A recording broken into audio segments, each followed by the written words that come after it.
तरीके से भी हम बात करने की कोशिश करेंगे। यहाँ पर वो भी एक मीडिया से बातचीत कर रहे हैं। कल रात से लगातार वो जो है अनशन पे डटे हुए हैं। वहाँ बैठे हुए थे।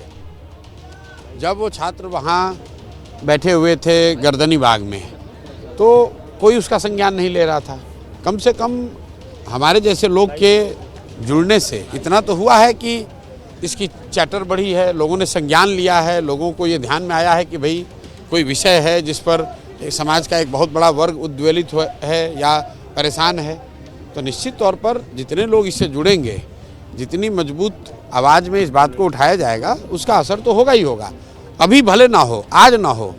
कई लोग कह रहे हैं नीतीश नहीं सुनेंगे। अरे संवेदनहीनता को आप सरकार की मजबूती मत बताइए, सरकार के अहंकार को आप सरकार की सोची समझी रणनीति मत बताइए। ऐसी ही संवेदनहीनता और अहंकार नीतीश कुमार की सरकार का दिखा था कोविड के दौरान।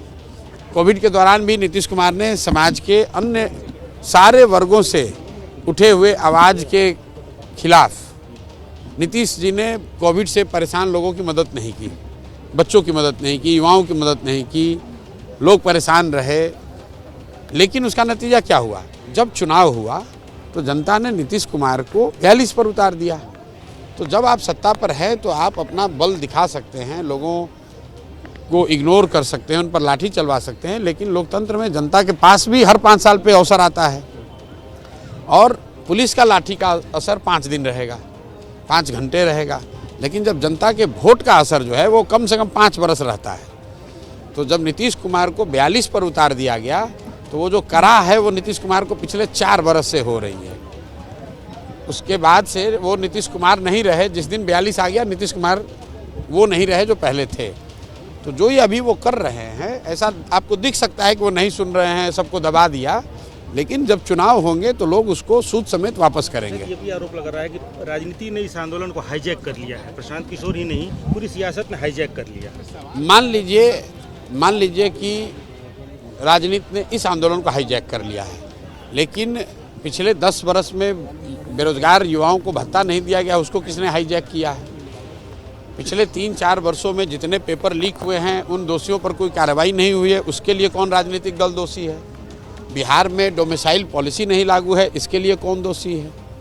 आपने लाठी चलवाया, उसके लिए किस राजनीतिक दल ने आपको कहा कि आप लाठी चलवाइए? ये तो बेकार की फिजूल की बात है। राजनीतिक दल जो हैं उनका काम क्या है? समाज की जनता का आवाज़ बनना ही तो उनका काम है।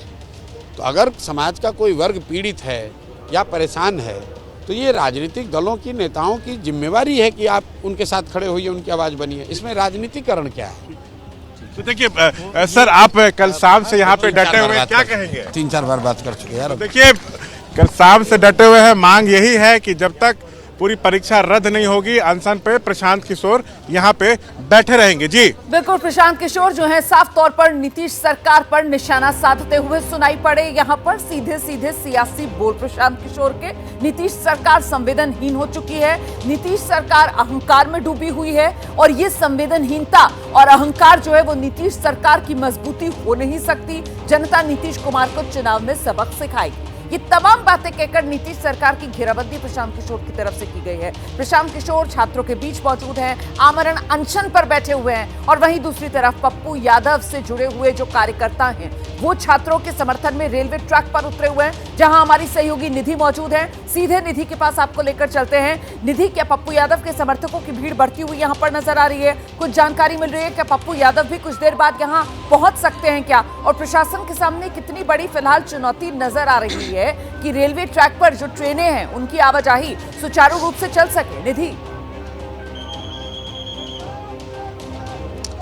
बिल्कुल, देखिए सबसे पहले तो मैं ये जानकारी दे दूं कि थोड़ी ही देर में पप्पू यादव यहाँ पहुँच सकते हैं, क्योंकि ये आंदोलन उन्हीं के कहने पर बुलाया गया है, यानी ये प्रदर्शन, रेल रोको अभियान उन्हीं के कहने पर बुलाया गया है, लिहाजा उनका इंतजार किया जा रहा है। और सीधी तस्वीरें मैं आपको यहाँ दिखा दूं रोमाना, जहाँ ट्रैक पर दोनों तरफ छात्र बैठे हुए हैं और पुलिस के लिए ये देखिए ज़रा ट्रैक पर है, आपको कुछ जो लड़के हैं, कार्यकर्ता हैं, वो सभी आपको ट्रैक पर बैठे हुए नजर आएंगे और नीतीश कुमार मुर्दाबाद के ये सभी नारे लगा रहे हैं। और जाहिर है कि ट्रेन जो यहाँ से गुजर रही है उनको रोकने की इनकी कोशिश है, लेकिन पुलिस इनसे फिलहाल बातचीत कर रही है, इनको समझाने की कोशिश कर रही है और ऐसा लगभग बीते 1 घंटे से चल रहा है। एक एक ट्रेन जो यहाँ से गुजर रही है पुलिस के लिए बड़ी चुनौती है। उस ट्रेन को यहाँ से गुजरने में आसानी तरीके से उसको गुजरने देना। और ये आपको तस्वीर है, यहाँ धीरे धीरे कर और समर्थक जो है वो पहुँच रहे हैं, चूँकि ये सबसे पहले सांकेतिक तौर पर इन समर्थकों को यहाँ भेजा गया है और थोड़ी ही देर में जैसे पप्पू यादव पहुँचेंगे उसके बाद और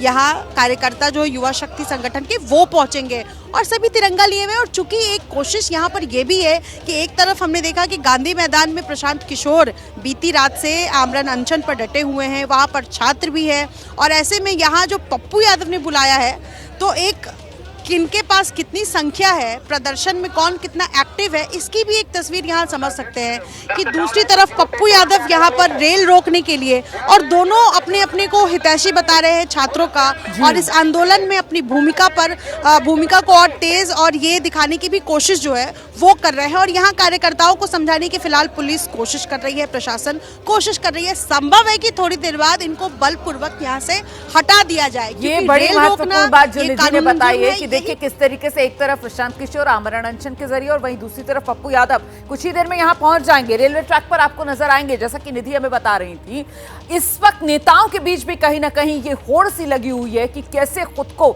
छात्रों का सबसे बड़ा हितैषी, सबसे बड़ा हिमायती साबित कर सके।